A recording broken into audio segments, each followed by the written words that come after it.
Apakah mungkin kita merasa tinggal di dalam kasih Tuhan, padahal sebenarnya kita sedang dijaga supaya tidak keluar dari kasih itu sejak awal?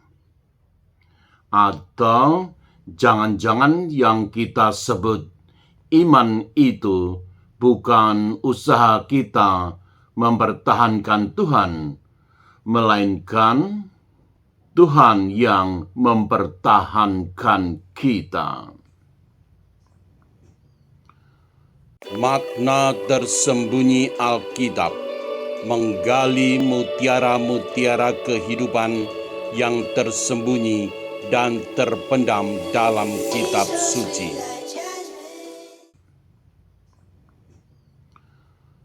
Selamat datang di channel Makna Tersembunyi Alkitab. Kamis 7 Mei 2026.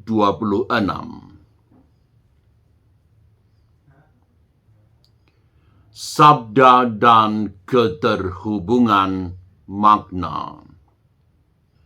Dalam Injil hari ini, Yesus berkata, "Tinggallah di dalam kasih-Ku."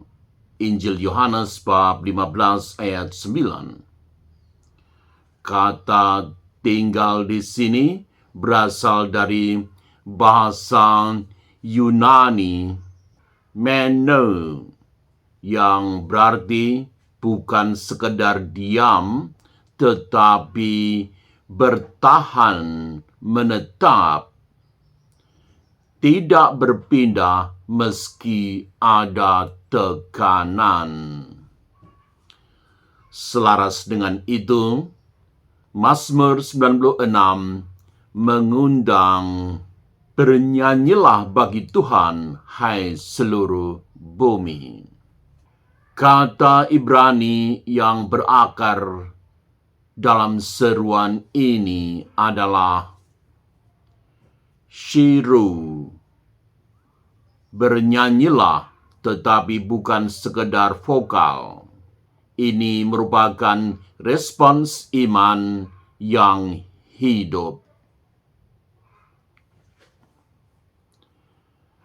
Namun dalam Kisah Para Rasul bab 15 ayat 7 sampai 21, para rasul justru bergulat.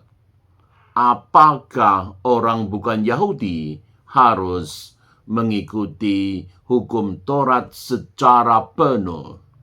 Di sini muncul ketegangan. Injil berbicara tentang tinggal dalam kasih.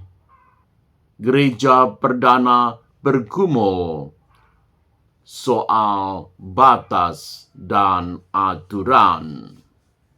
Mazmur lalu memperluas horizon. Ceritakanlah kemuliaannya di antara bangsa-bangsa. Seolah-olah sabda hari ini berdialog satu sama lain. Apakah kasih Allah itu eksklusif atau justru meluap keluar?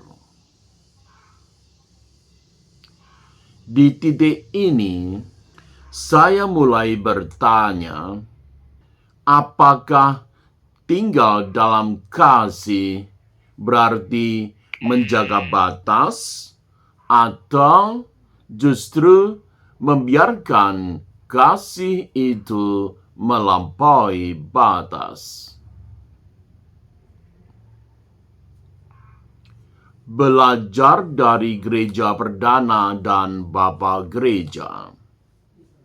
Konsili di Yerusalem dalam Kisah Para Rasul merupakan momen penting bahwa gereja harus memilih mempersempit atau memperluas. Keputusan mereka mengejutkan. Mereka tidak membebani orang-orang baru dengan seluruh hukum lama. Artinya, mereka mulai memahami bahwa kasih Allah tidak bekerja melalui beban, tetapi melalui relasi. Di sini saya teringat pada Agustinus yang mengatakan berikut ini. Ama et quod vis. Ungkapan Latin ini memiliki arti cintailah dan lakukanlah apa yang kau kehendaki. Hal itu bukan berarti bebas tanpa arah, tetapi karena kasih yang sejati akan membentuk arah itu sendiri. Kasih bukan aturan tambahan. Kasih merupakan pusatnya. Sharing dalam pengalaman hidup, saya, Anda, kita semua sering berpikir, kalau saya ingin dekat dengan Tuhan, saya harus melakukan lebih banyak, lebih taat, lebih disiplin, lebih benar. Tetapi sabda hari ini seperti membalik logika itu. Bukan soal menambah usaha, melainkan soal tinggal. Jujur saja, ini juga sulit. Karena tinggal berarti tidak lari saat kering, tidak pergi saat tidak merasa apa-apa. Tetap setia meski tidak ada sensasi rohani. Disitulah justru letaknya. Iman bukan tentang naik terus, tetapi tentang bertahan dalam kasih yang sama. Refleksi, di bagian mana saya sungguh tinggal, yang dalam konteks bahasa Yunani digunakan kata meno. Di bagian mana saya justru sibuk membuktikan iman saya dengan usaha sendiri? Apakah saya melihat kasih Tuhan sebagai sesuatu yang harus saya kejar, atau sesuatu yang sebenarnya sudah saya tinggali?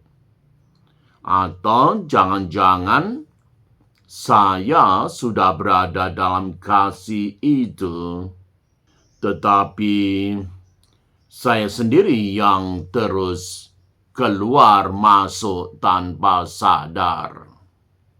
Panduan praktis hari ini, ambil waktu 5 menit.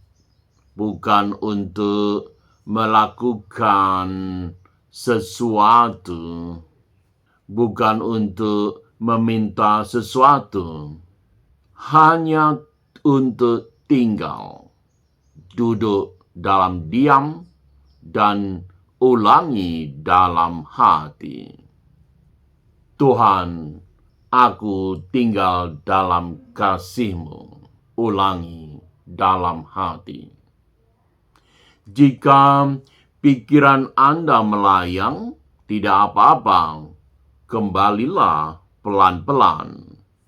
Karena mungkin yang sedang terjadi bukan Anda mencari Tuhan, tetapi Anda sedang belajar, menyadari bahwa Anda tidak pernah ditinggalkan.